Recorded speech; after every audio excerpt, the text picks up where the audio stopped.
Um curso em milagres. 7. Causa e efeito. Podes ainda reclamar do medo, mas apesar disso, persistes em amedrontar a ti mesmo. Eu já indiquei que não podes pedir a mim que te liberte do medo. Eu sei que o medo não existe, mas tu não sabes. Se eu interviesse entre os teus pensamentos e os seus resultados, estaria adulterando uma lei básica de causa e efeito, a lei mais fundamental que existe. Dificilmente eu poderia te ajudar se depreciasse o poder do teu próprio pensamento. Isso estaria em oposição direta ao propósito deste curso. É muito mais útil lembrar-te de que não vigias os teus pensamentos com suficiente cuidado. Podes sentir que, nesse ponto, seria necessário um milagre para capacitar-te a fazer isso, o que é perfeitamente verdadeiro. Não estás habituado ao pensamento da mente disposta a um milagre, mas podes ser treinado para pensares deste modo. Todos os trabalhadores de milagres necessitam deste tipo de treinamento. Eu não posso permitir que deixes a tua mente sem vigilância, ou não serás capaz de ajudar-me.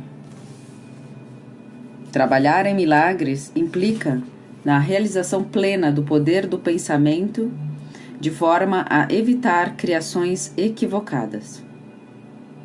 De outro modo, será necessário um milagre para endireitar a própria mente, um processo circular que não promoveria o colapso do tempo para o qual o milagre foi intencionado.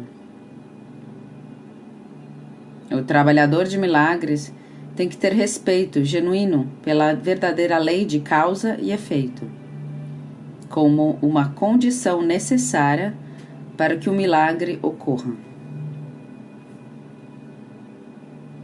Tanto os milagres quanto o medo vêm dos pensamentos. Se não estás livre para escolher um deles, também não estarias livre para escolher o outro. Escolhendo o milagre, rejeitaste o medo, mesmo que apenas temporariamente. Tens estado amedrontado com todas as pessoas e todas as coisas. Tens medo de Deus, de mim e de ti mesmo. Tu nos percebeste mal ou nos criaste equivocadamente e acreditas no que fizeste. Não terias feito isso se não tivesses medo dos teus próprios pensamentos. Os que têm medo não podem deixar de criar de forma equivocada, porque percebem equivocadamente a criação.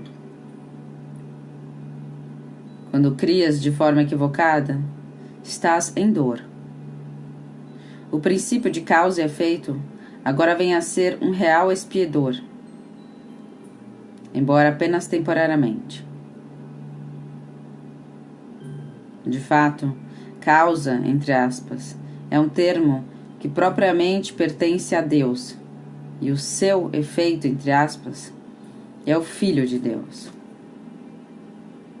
Isso acarreta um conjunto de relações de causa e efeito totalmente diferentes daquelas que introduzes na criação equivocada. O conflito fundamental nesse mundo, portanto, se dá entre criação e criação equivocada. Todo medo está implícito na segunda e todo amor na primeira. O conflito é, portanto, um conflito entre amor e medo. Já foi dito que acreditas que não podes controlar o medo, porque tu mesmo o fizeste, e a tua crença nele parece deixá-lo fora do teu controle. No entanto, qualquer tentativa de resolver o erro tentando dominar o medo através da maestria é inútil.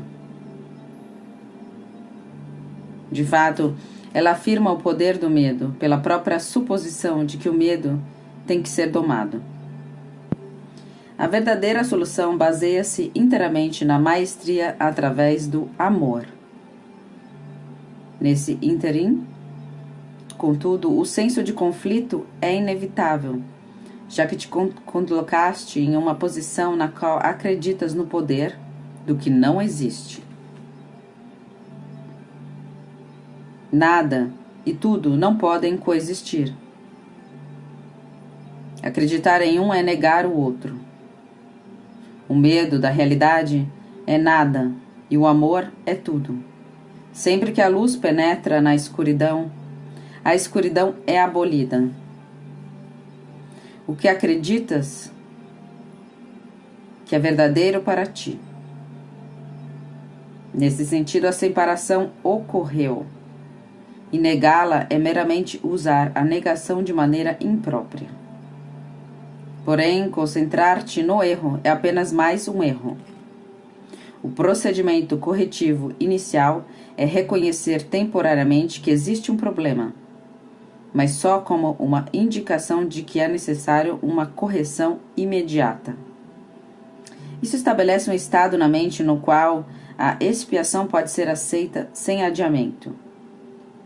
Contudo, deve-se enfatizar que, em última instância, nenhuma transigência é possível entre tudo e nada. O tempo é essencialmente um instrumento através do qual pode-se desistir de toda transigência a esse respeito.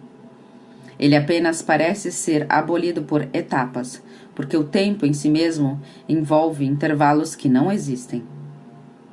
A criação equivocada fez com que isso fosse necessário como medida corretiva. A declaração: porque Deus amou o mundo de tal maneira que deu ao seu Filho unigênito, para que todo o que nele crê não pareça, mas tenha a vida eterna. Só precisa de uma leve correção para ser significativa nesse contexto. Ele o deu ao seu Filho unigênito. Deve-se notar especialmente que Deus só tem um filho. Se todas as suas criações são seus filhos, cada um tem que ser uma parte integral de toda infiliação. A filiação em sua unicidade transcende a soma de suas partes. Todavia, isso fica obscuro enquanto qualquer uma de suas partes está faltando. É por isso que, em última instância, o conflito não pode ser resolvido até que todas as partes da filiação tenham retornado. Só então pode o significado da integridade em seu verdadeiro sentido ser compreendido.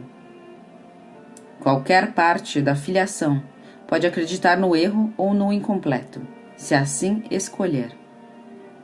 Todavia, se o faz, está acreditando na existência do nada. A correção desse erro é a expiação. Já falei brevemente sobre a prontidão, mas alguns pontos adicionais podem ser úteis aqui. A prontidão é apenas o pré-requisito para a realização. As duas não devem ser confundidas. Assim que ocorre um estado de prontidão, usualmente existe algum desejo de realização, mas isso não significa necessariamente que ele não seja dividido. Esse estado não implica em nada mais do que um potencial para a mudança da mente. A confiança não pode se desenvolver plenamente enquanto a maestria não tiver sido conseguida. Nós já tentamos corrigir um erro fundamental de que o medo pode ser domado e enfatizamos que a única maestria real é através do amor. A prontidão é só o começo da confiança. Podes pensar que isso implique na necessidade de uma enorme quantidade de tempo entre a prontidão e a maestria.